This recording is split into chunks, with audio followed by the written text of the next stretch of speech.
eu vim aqui hoje falar sobre a reforma trabalhista. Um pouco a continuidade do que nós debatemos ontem, senador Eumano, naquela audiência pública que ficou praticamente o dia inteiro aqui no plenário do Senado e com a participação, infelizmente, de pouquíssimos senadores.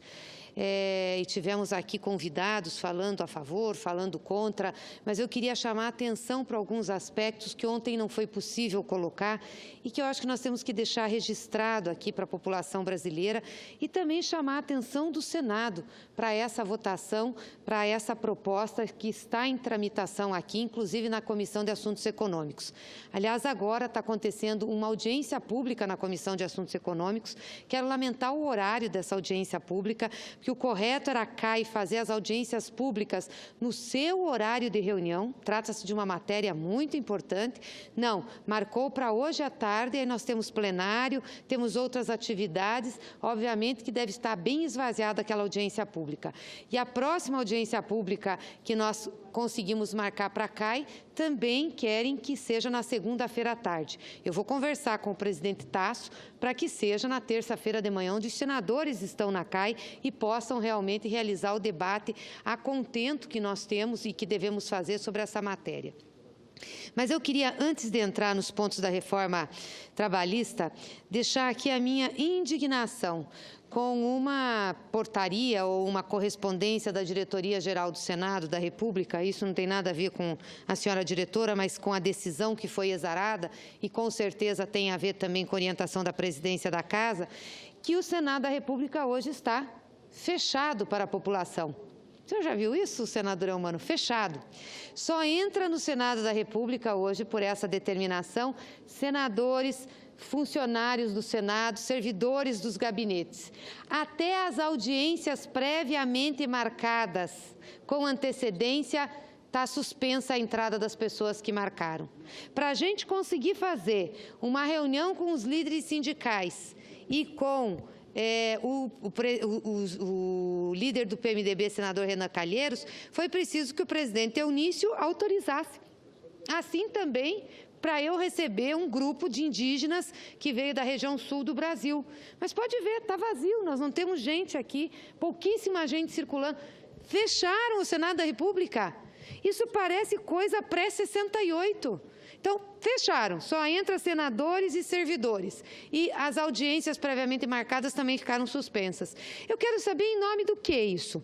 Porque se é tão bom para o Brasil o que nós estamos fazendo aqui, a reforma da Previdência, a reforma trabalhista, se é essencial para o desenvolvimento desse país, por que fecha o Senado da República para a presença do povo brasileiro?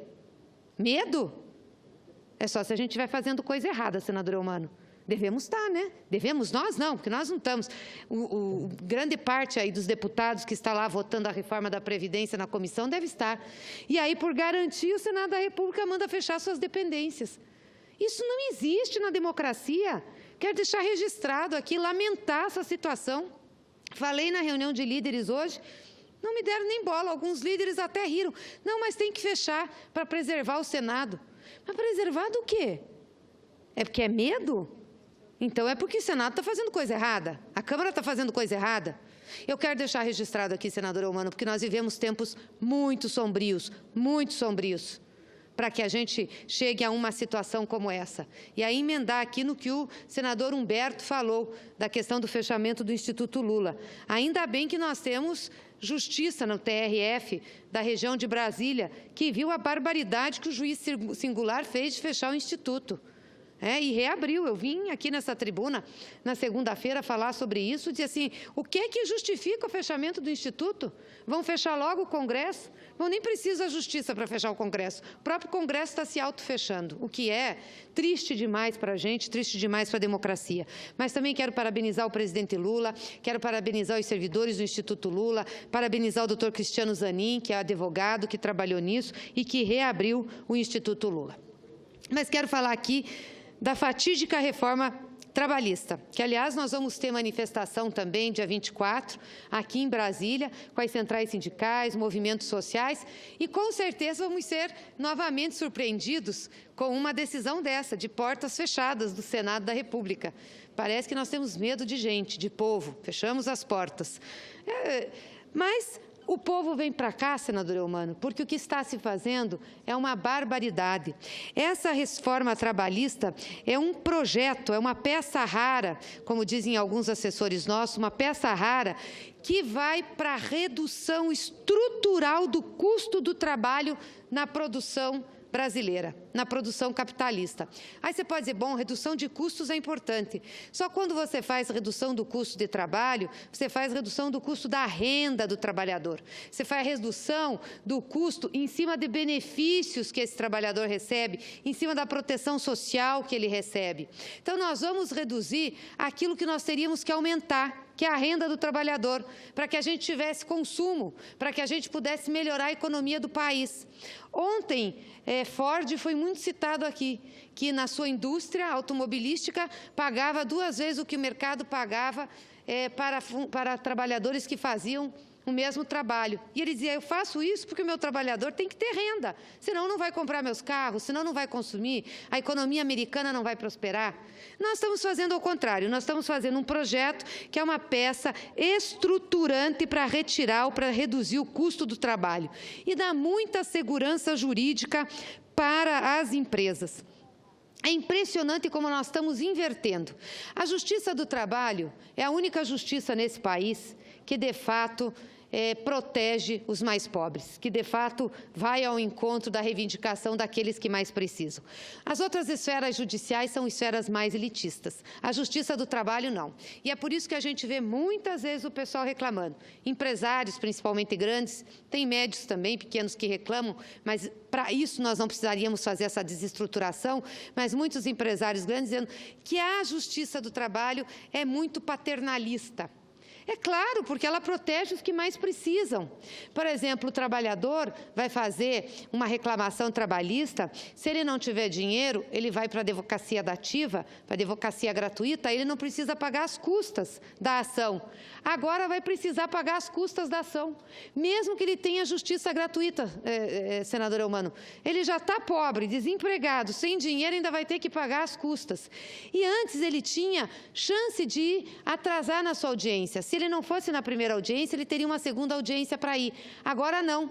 Se ele não estiver na primeira audiência marcada para ele ir falar, e ele atrasar, chegar atrasado, ele não tem mais direito à fala e ainda paga as custas. Perde a ação e paga as custas. Por que antes a lei previa que ele poderia ter uma segunda chance? Porque nós estamos falando de pessoas com, muitas vezes, péssimas condições de vida, que dependem de transporte público para ir numa vara de justiça, que chega lá, não conhece bem o lugar, que tem que procurar, que muitas vezes não tem instrução necessária para procurar informações dentro de um tribunal ou dentro de um local onde faça a decisão jurisdicional. Era por isso a proteção. Agora não. Agora ele perde totalmente o direito. E o patrão, que se não fosse, mesmo mandando advogado, seria julgado à revelia, agora mudou. Agora, se ele mandar um advogado, ele não é julgado à revelia. Aí ele pode falar no processo. Nós invertemos totalmente. A justiça que protegia os trabalhadores está invertida. E, além disso, os trabalhadores vão ter mais dificuldade de acesso à justiça. Nós estamos restringindo o papel da Justiça do Trabalho, ter mais dificuldade de fazer a reclamação. Tem uma série de proibições para que o empregado vá à Justiça Trabalhista. Eu pergunto, em nome do que nós estamos fazendo isso? Para quê? Para o quê? Para ter mais competitividade das nossas empresas ou é para acumular mais lucro para as nossas empresas? Ontem eu perguntei para um grande empresário aqui, que é uma das maiores fortunas nacionais do Brasil, por quê? Para trabalhador que ganha 2 mil, 2, 3 mil, a gente ter que ter um regime que seja um regime intermitente de trabalho ou da 0 hora, que ele possa ficar quase como terceirizado. Mas não para aí. Quebra a perna também do movimento sindical brasileiro e aí intervém na nossa democracia, ao dizer que o trabalhador pode negociar diretamente com o patrão e fazer as comissões de fábrica, em que os sindicatos não podem entrar. Então, o patrão coloca quem ele quer na comissão de fábrica. No jargão sindical, nós vamos voltar a ter os pelegos para negociar com o patrão. E quem é que ganha? Isso parece a negociação da espingarda com o peito da rolinha. Obviamente que é a espingarda que ganha, não o peito da rolinha. É o patrão que tem mais força. Combinando essas duas situações, nós progressivamente temos uma desestruturação dos direitos trabalhistas aqui. É muito triste o que nós estamos vivendo, é muito triste o que o trabalhador vai viver. A isso ainda somado com o desmonte da reforma da Previdência. E ontem a gente ouviu aqui verdadeiras pérolas e barbaridade de pessoas que estavam na mesa fazendo a defesa do projeto, que não é um projeto inconstitucional, porque ele não revoga nenhuma garantia do artigo 7º da Constituição. Puder, ele não é uma PEC, é um projeto que não tem força de mudar a Constituição, realmente ele não revoga, não podia fazer isso. Só que ele dificulta o acesso ou impede o acesso a esses direitos. E eu vou dar aqui até porque meu tempo está acabando, um exemplo muito simples. Por exemplo, ele não revoga o salário mínimo, o direito de todos ganharem pelo menos o salário mínimo. Isso fica na Constituição. Mas, ao fazer a regulamentação e abrir que todos podem fazer contratações 0 hora, que seja o trabalho intermitente e, portanto, trabalhar um número de horas por mês que não dê direito a receber o salário mínimo, ele permite que no Brasil se pague menos que o salário mínimo. Então, olha a perversidade desse projeto. Eu estou dando só esse exemplo, tenho vários outros que eu quero discutir ao longo do debate desta matéria, mas é assim, ele não revoga, ele não diz que ninguém vai ganhar menos que um salário mínimo, mas ao permitir o trabalho intermitente ou o contrato 0 hora, o trabalhador pode trabalhar menos hora durante o mês e vai ganhar menos que o salário mínimo. O trabalhador pode até sair devendo, senador Eumano. Olha a tristeza. E aí, em contrapartida, o que faz o governo? Manda para esta casa um monte de projeto para desonerar o andar de cima da sociedade ou para redimir multa. Nós vamos ter um refis agora, um refis para que as empresas renegociem os seus débitos com a Receita. E agora tem um pedido também para que os produtores rurais não precisem pagar a sua dívida com o Fundo Rural. Agora, o trabalhador vai pagar o preço, o aposentado vai pagar o preço. Quem tem que contribuir para a Previdência vai ter sua carga aumentada. Que país é esse que nós estamos vivendo?